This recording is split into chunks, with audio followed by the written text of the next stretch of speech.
দাদু, একটা কথা জিজ্ঞেস করব? আচ্ছা, আপনি কোন জেলার লোক, আর এখানে এলেনই বা কি করে? উনি কিছুক্ষণ চুপ করে থেকে রইলেন, তারপর বললেন, আমি একজন সাধারণ মানুষ, ব্যাস, আর কিচ্ছু না। না না, ওসব কিন্তু শুনবো না দাদু। আপনাকে আজকে বলতেই হবে আপনি এখানে কেন এলেন। আমার নাম কালীবর রায়। আমি বরিশাল কোটালপাড়ার সিদ্ধেশ্বর তর্কাচার্যের সেজ ছেলে। আমি সংসার করিনি। বাবা মায়ের মৃত্যুর পর নানা দেশে নানা তীর্থে ঘুরে সেখান থেকে একদল মাঝির সাথে ঘটনাচক্রে পড়ে এখানে এসে উপস্থিত হই।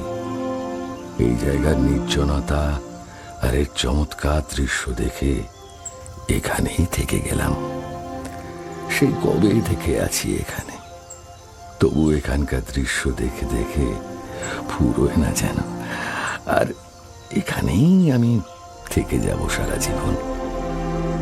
ওনার মুখে তার জীবনের ইতিহাস শুনে মনে হলো যেন ঝিনুকের মধ্যে বড় মুক্তোর সন্ধান আমি পেয়েছি। অন্য কোনো ঐশ্বর্যে আমার কি হবে? এনার পায়ের কাছে বসে থাকলে কত কিছু জানতে পারি, শিখতে পারি। সারা জীবন ধরে শিখলেও যেন শেষ হবে না। সমুদ্রের দিকে তাকিয়ে দাদু মাঝে মাঝে কোনো এক মস্ত বড় কবি কালিদাসের সংস্কৃত কবিতা আবৃত্তি করতেন। সুর করে করে সেই সব কবিতার অর্থ বুঝিয়ে দিতেন। পেছনে অনন্ত নীল সাগর আর মাথার উপরে মেঘে ঢাকা আকাশ। আমি যেন কোনো নতুন দেশের নতুন জীবনের সন্ধান পেলাম এখানে, যেখানে টাকা পয়সা সমস্ত কিছুর স্বপ্ন তুচ্ছ হয়ে যায়।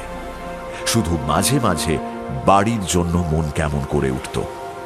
সেটা শুনে উনি বললেন, যাও না, ঘুরে এসো, আমি তো এখানেই আছি।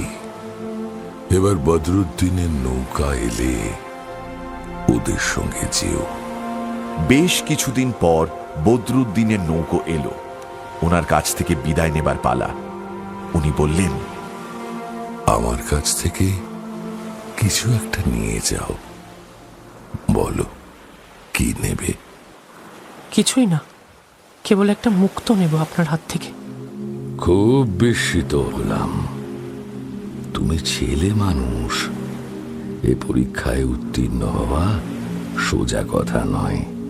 অনেক বড় বড় লোকও পারে না। আশীর্বাদ করি, তুমি মানুষ হও। দাদু, মানুষ হও মানে বড় লোক হও না তো? টাকার বড় লোক নয়। যাও, সাবধানে যেও। পুঁটুলি খুলে একটা মুক্তো আমার হাতে দিলেন। অমন মুক্তো আমি আগে কখনো দেখিনি। বদরুদ্দিনের নৌকোয় ওঠার সময় ওর পায়ের ধুলো নিয়ে মাথায় দিলাম। দেখলাম ওর চোখেও জলের মতো কি যেন চিকচিক করছে। অনেক দূর থেকে দেখলাম তিনি ছবির মতো সমুদ্রের তীরে দাঁড়িয়ে আমাদের নৌকার দিকে এক দৃষ্টে তাকিয়ে আছেন।